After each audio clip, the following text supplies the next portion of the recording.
जय श्री राम कृष्ण वंदे जगत गुरुवम भजन भागीरथी काबिल परवाह में आप सर्वात्मीय बंधुओं का हार्दिक स्वागत है, अभिनंदन। सदा की भांति आज की नित्य सत्संग का प्रसंग है पंचदशी। पंचदशी पर सत्संग चौपान चल रहा है। आज 23वां सोपान है और पंचदशी का नवम प्रकरण है, ध्यान प्रकरण। हरि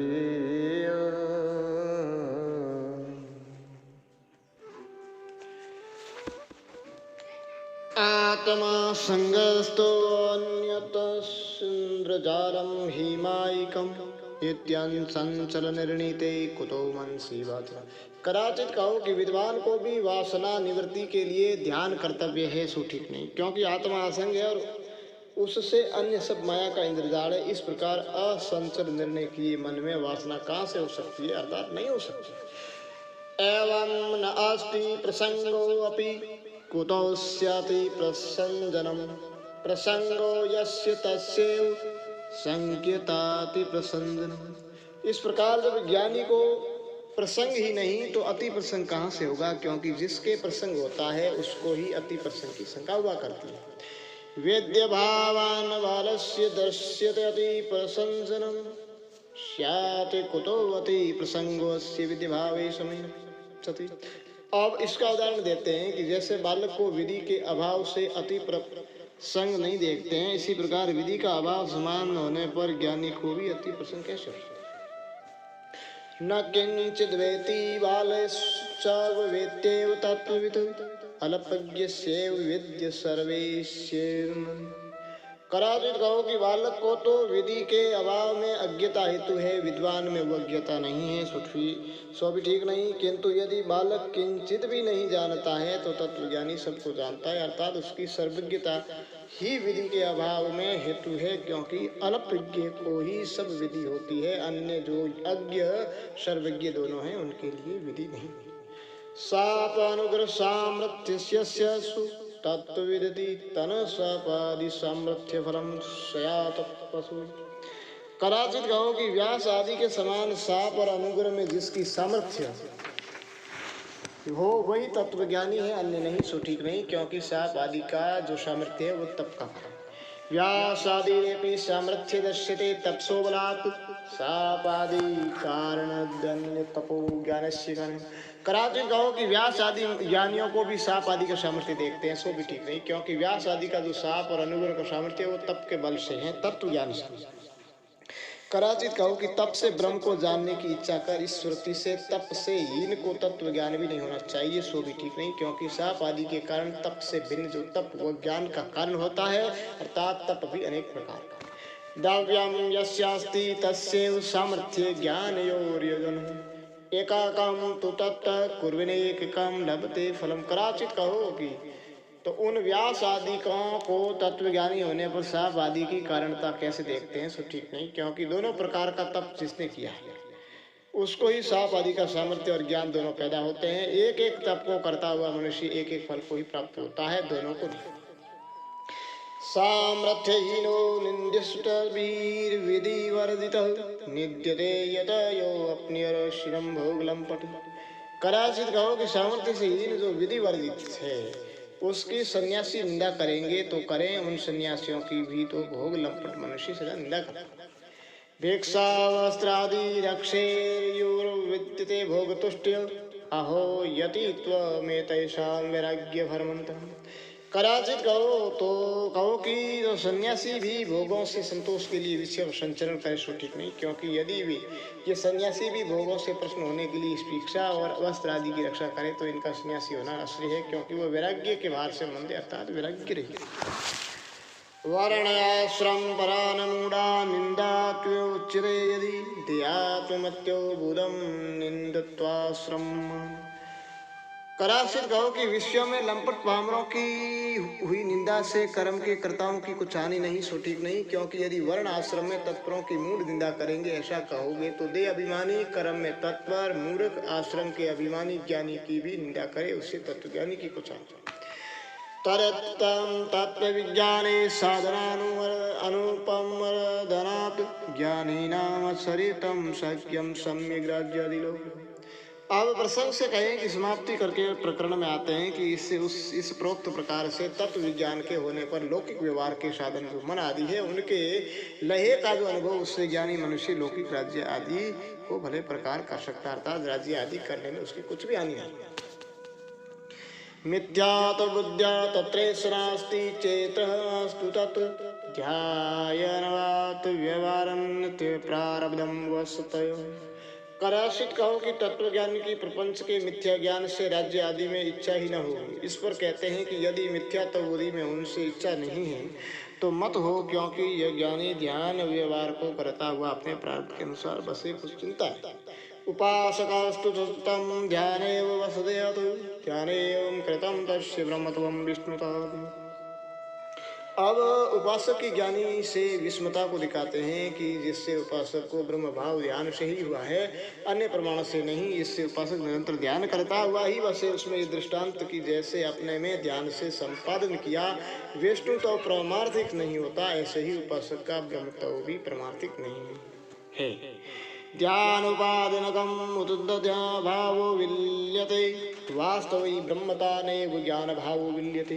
कदाचित कहो कि ध्यान से संपादन किया ब्रह्म भाव भी परमार्थिक हो जाएगा, सो ठीक नहीं, क्योंकि ध्यान जिसका उपादान कारण है ऐसे वाग वेणी आदि ध्यान का अभाव होने पर नष्ट हो जाते हैं, और जिससे ब्रह्मता वास्तव है इससे ज्ञान के अभाव में लय नहीं होती है। ततो अभिज्ञापकम ज्ञानम न नित्यम जनयत ज्ञाप का भाव मात्रेण नहीं सत्यम विल्यते। और वास्तव होने से ही ब्रह्मत्व ज्ञान से पैदा भी नहीं होता। ये कहते हैं कि जिससे ये ब्रह्मत्व नित्य है इसे ज्ञान उसका अवबोधक है, जनक नहीं, क्योंकि ज्ञापक के अभाव मात्र से सत्यता का नाश नहीं होता है। अर्थात जो ज्ञान से पैदा होता तो ज्ञान के नाश होने पर ब्रह्मत्व भी लय को प्राप्त हो जाता है, इससे ज्ञान से जन्य ब्रह्मत्व नहीं है। आस्यपास्यादि वास्तव ब्रह्मतेति पामराणाम त्रिस्व वास्तविक ब्रह्मत्व।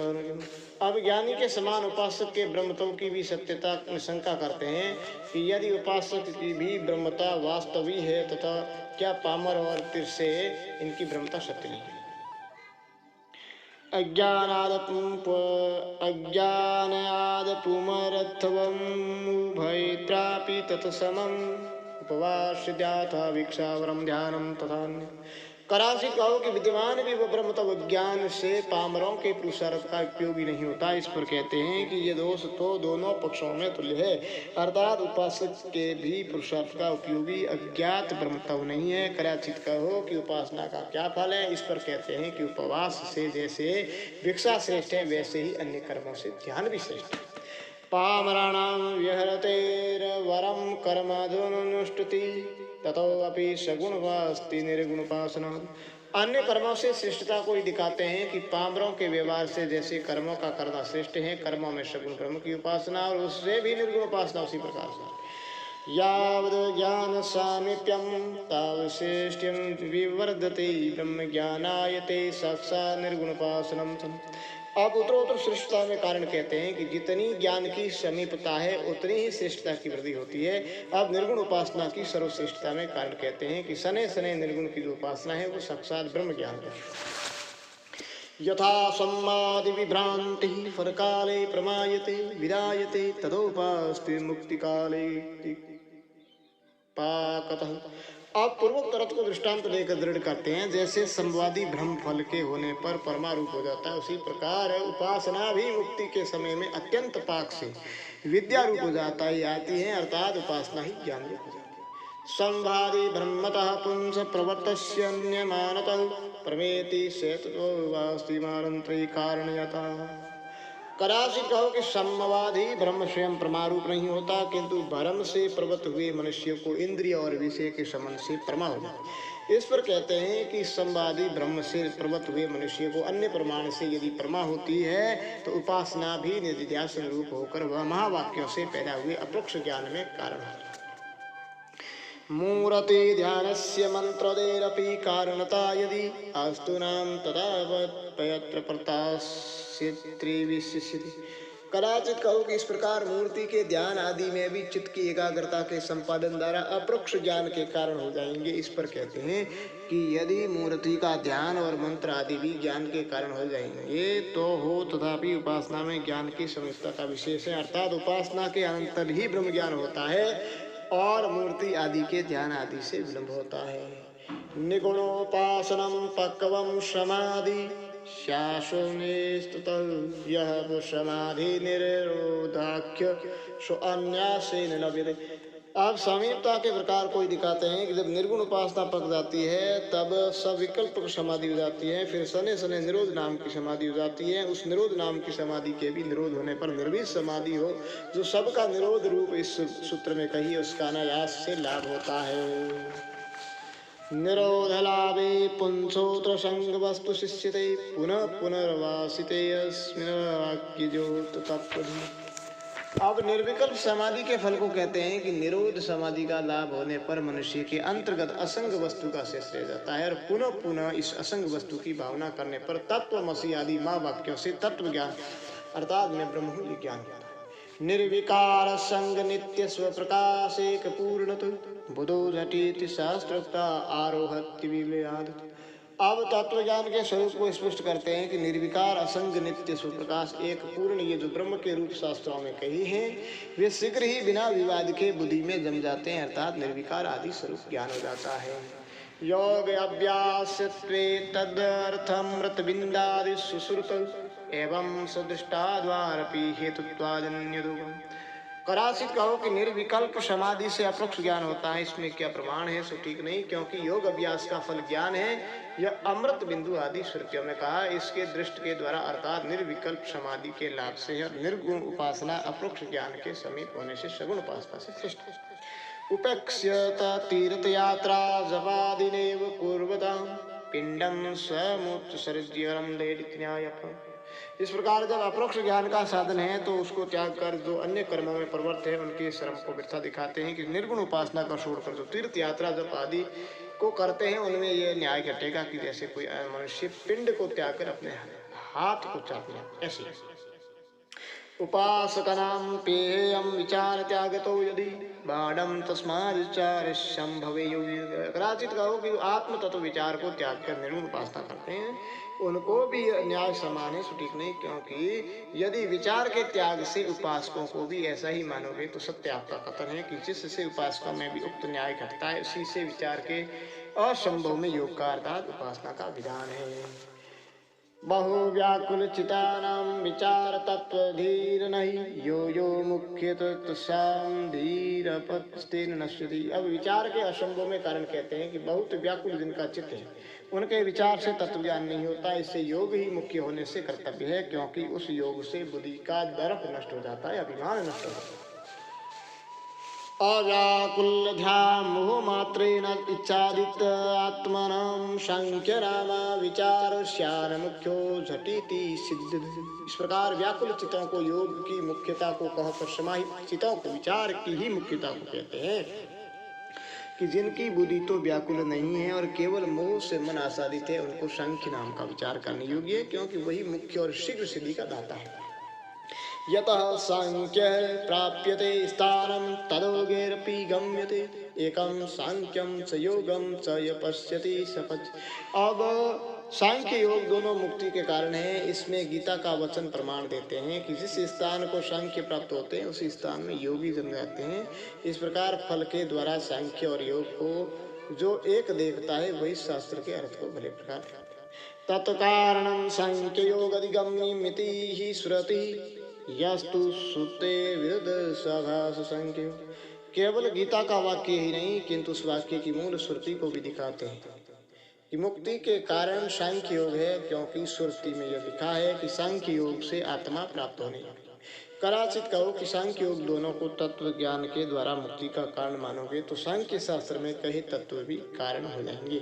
सो ठीक नहीं, क्योंकि सांख्य और योग में जो श्रुति से विरुद्ध है वो आभास है, अर्थात प्रतीति मात्र है, और जो आभास होता है उसका बोध उपासनं नापि पक्वमिह यस्य प्रत्र च मरणे ब्रह्मलोके व तत्त्वं विगायमुच्यते। कदाचित कहो कि यदि उपासक तत्व ज्ञान से पहले मर जाए तो उसको मोक्ष न होगा, सो ठीक नहीं, क्योंकि जिसकी उपासना अत्यंत पक्की न हो वह इस जन्म में व परलोक में मरण के समय ब्रह्मलोक में तत्व को जानकर मुक्त हो जाता। यं यं वाप्य स्मरणं भावं त्यजत कलेवरं तम तमेवेति यसितास्तेन याति शास्त्र। अब मरण समय में ज्ञान से मुक्ति के लाभ में प्रमाण कहते हैं कि जिस जिस भाव का स्मरण करता हुआ मनुष्य अंत समय में देह को त्यागता है उसी उसी भाव को प्राप्त होता है, क्योंकि शास्त्र में ये लिखा है जिसमें चित्त हो उसी मार्ग से अत्यंत प्रत्यतो अंत्य प्रत्यतो नूनम भावी जन्म तथा सति निर्गुण प्रत्योपि स्यात् सगुणोपासनेयः। कदाचित कहो कि पूर्वोक्त श्रुति स्मृति के वाक्यों से अंत समय की प्रतीति से भावी जन्म कहा है, ज्ञान से मुक्ति नहीं कही सो ठीक है, किंतु अंत में निश्चित से भावी जन्म अवश्य होता है। कदाचित कहो कि मरण काल में ज्ञान से मोक्ष होता है। इसमें ये दोनों वाक्य प्रमाण क्यों दिए सो ठीक नहीं, क्योंकि जब अंत की प्रतीति से भावी जन्म का निश्चय है तो जैसे सगुण उपासना में मरण के समय पूर्व अभ्यास के वश सगुण परमात्मा प्रतीति होती है, वैसे निर्गुण उपासक के भी निर्गुण ब्रह्म विषय प्रतीति। नित्य निर्गुण रूपम तन्माम मात्रेण गीयताम अर्थतो मोक्षयसे एवेश संवादि ब्रह्मवान। कदाचित कहो कि निर्गुण प्रतीति के अभ्यास से निर्गुण ब्रह्म की प्राप्ति होगी, मुक्ति न होगी, सो ठीक नहीं, क्योंकि वो ब्रह्म नित्य निर्गुण रूप है, ऐसे नाम मात्र से कहो, अर्थात शब्द का ही भेद है, अर्थ से तो ये मोक्ष है, क्योंकि स्वरूप से स्थिति को मोक्ष कहते हैं, जैसे संभवादि ब्रह्म नाम मात्र से ब्रह्म है, वस्तु तो तत्व ज्ञान रूप है, ऐसे ही ये मोक्ष है। तत् सामर्थ्य जायते धीर मूला विद्या निवर्तिका अभिमुक्तोपासनेन तार्क ब्रह्म बुद्धिवत्। कदाचित कहो कि मन की क्रिया रूप निर्गुण उपासना भी मुक्ति का साधन नहीं हो सकती, सो ठीक नहीं, क्योंकि निर्गुण उपासना के सामर्थ्य से मूल अविद्या का निवर्तक ब्रह्म ज्ञान होता है, जैसे अविमुक्त सगुण ब्रह्म की उपासना से तारक ब्रह्म विद्या होती है, इसी प्रकार निर्गुण उपासना से निर्गुण ब्रह्म ज्ञान होता है। स्वकामो निष्कामिति शरीरो निरिंद्रिय अभेयम हीति मुक्तत्वम तापनीय फलम सुन। कदाचित कहो कि निर्गुण उपासना का मोक्ष फल है, इसमें क्या प्रमाण है, सो ठीक नहीं, क्योंकि वह अकाम है, निष्काम है, आत्मकाम है, इस मुक्त के प्राण नहीं निकलते किंतु वहाँ ही लीन हो जाते हैं, ब्रह्म रूप हुआ वो ब्रह्म को प्राप्त होता है, वह शरीर इंद्रिय प्राण मन से रहित है, सच्चिदानंद रूप सौराट स्वयं प्रकाश होता है, और जो इस प्रकार जानता है वो चिन्मय ओंकार रूप है, और ये सब जगत चिन्मय है, इससे वो परमेश्वर एक ही होता है, यही अमृत अभय है और ये ब्रह्म अभय है, इससे जो ऐसे जानता है वो ब्रह्म रूप हो जाता है, यही रहस्य है, गुप्त है, इत्यादि वाक्यों से तापन्य उपनिषद में निर्गुण उपासना का मोक्ष फल सुना है। भावार्थ यह है कि वह कामनाओं से रहित है, अशरीर निरिंद्रिय है, अभय रूप है, ऐसा मुक्तत्व रूप फल तापन्य उपनिषद में निर्गुण उपासना का सुना है। उपासनस्य सामर्थ्य द्वयोत्पत्तिर्भवेत् नान्यः पंथा इति शास्त्रं विरुद्ध। कदाचित कहो कि उपासना के सामर्थ्य से मुक्ति हो जाएगी, तो ज्ञान से अन्य मार्ग मोक्ष का नहीं, इससे श्रुति का विरोध होगा, सो ठीक नहीं, क्योंकि उपासना के बल से ज्ञान होता है और ज्ञान से मोक्ष होता है, अर्थात उपासना ज्ञान के द्वारा मोक्ष का कारण है, साक्षात नहीं, इससे ज्ञान से अन्य कोई भी मोक्ष का पंथा नहीं, इस शास्त्र का भी विरोध।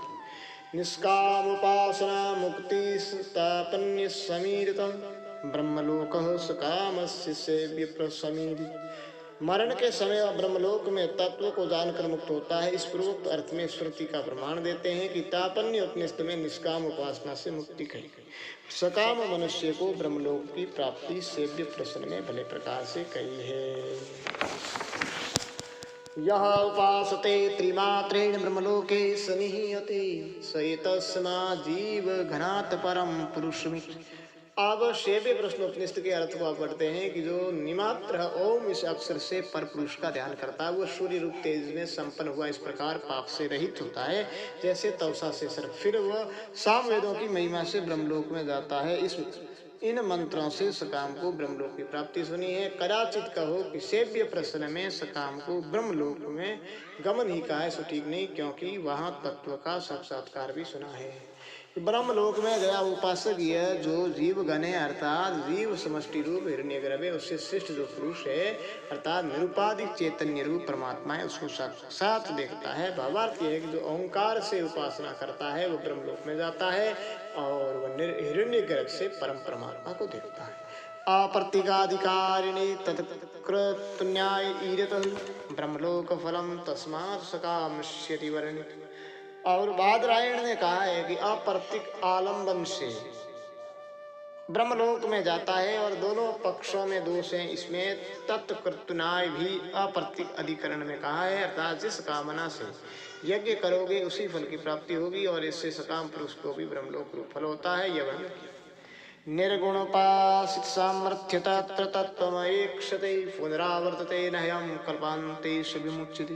अब सकाम को तत्व ज्ञान में कारण को कहते हैं कि निर्गुण उपासना के सामर्थ्य से उस ब्रह्मलोक में तत्व को देखता है। इस जगत रूप आवृत्त में यह फिर नहीं आता है, किंतु कल्प के अंत में ब्रह्मा के संग मुक्त हो जाता है इत्यादि श्रुति स्मृतियों से उसका फिर जन्म नहीं होता।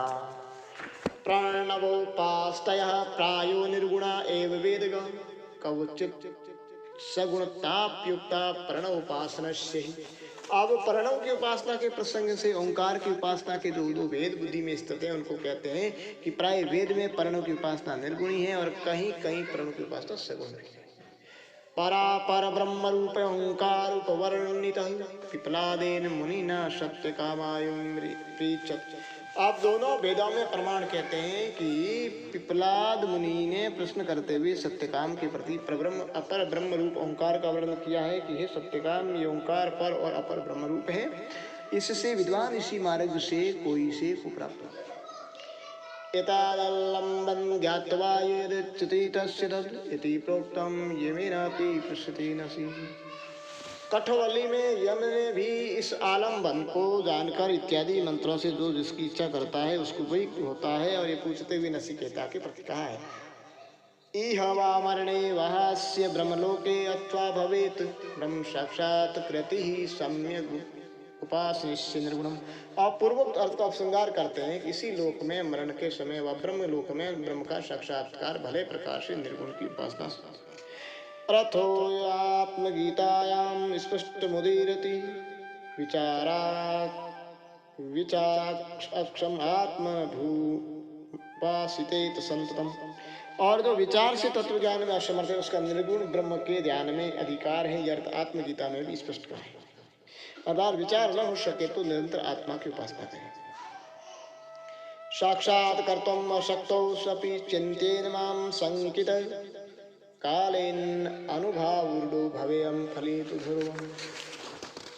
अब आत्मगीता के वाक्यों को कहते हैं कि जो मुमुक्षु साक्षात्कार करने को असमर्थ है वह शंका को छोड़कर मेरी चिंता करे तो समय पर अनुभव में आरूढ़ हुआ मैं निश्चय से फलित होता हूँ, अर्थात कालांतर में मेरा ज्ञान हो जाता है। यथागार निदेर लब्धो निपाय खननम विना मरावे अपि तथा स्वात्म चिंता मुक्त न चापा।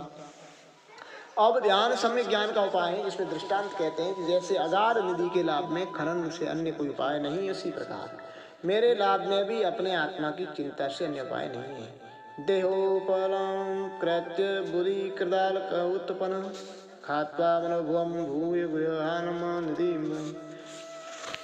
बुद्धि रूप कुदालक से देह रूप पत्थर को दूर करके फिर खोद कर मन में विद्यमान जो निधि रूप में हूँ उसे ग्रहण करे था जाने। अनुभूतेर्भावे भी ब्रह्मास्मि देव चिंत्यादाम अपश्यत्य प्राप्यते ध्यान पर्याप्तम ब्रह्म किम। ज्ञान में असमर्थ का ध्यान में अधिकार है, इससे अन्य वचन को पढ़ते हैं कि अनुभव के अभाव में भी मैं ब्रह्म हूँ इसी प्रकार चिंता करे, क्योंकि ध्यान करने से असत अर्थात प्रथम अविद्यमान भी देवत्ववादी की प्राप्ति जब होती है तो स्वरूप से नित्य प्राप्त सर्वरूप ब्रह्म की प्राप्ति होने में होना से अरातम बुद्धि से थीलियम फलम ध्यान दिने दिने पश्चिनपि न सेत्यात्कोपरोस्मात्।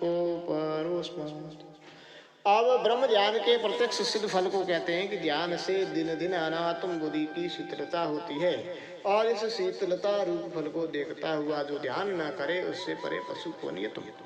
देयाभिमानम वेद्यस्य ध्यानाद्मद्वेयं पश्यन् अमृतो भूत्वा यत्र ब्रह्म समुस्सनु।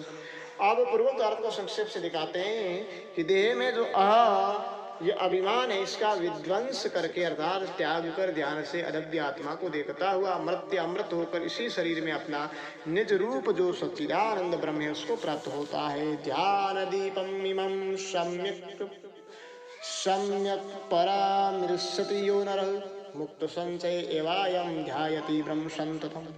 इति श्री परमहंस परिवारजक आचार्य विद्यारण्य परिणित पंचदश्याम ध्यान दीप प्रकरण। अब ध्यान दीप के अनुसंधान का फल कहते हैं कि इस ध्यान दीप का जो मनुष्य बड़े प्रकार से परमारस करता है, स्मरण करता है, वह मुक्त संशय होकर ही निरंतर ब्रह्म का ध्यान करता है। इति श्री विद्यारण्य कृत पंचदश्याम पंडित मीर चंद्र कृतभाषा विवृतो ध्यान दीप प्रकरणम ध्यान दीप प्रकरणम।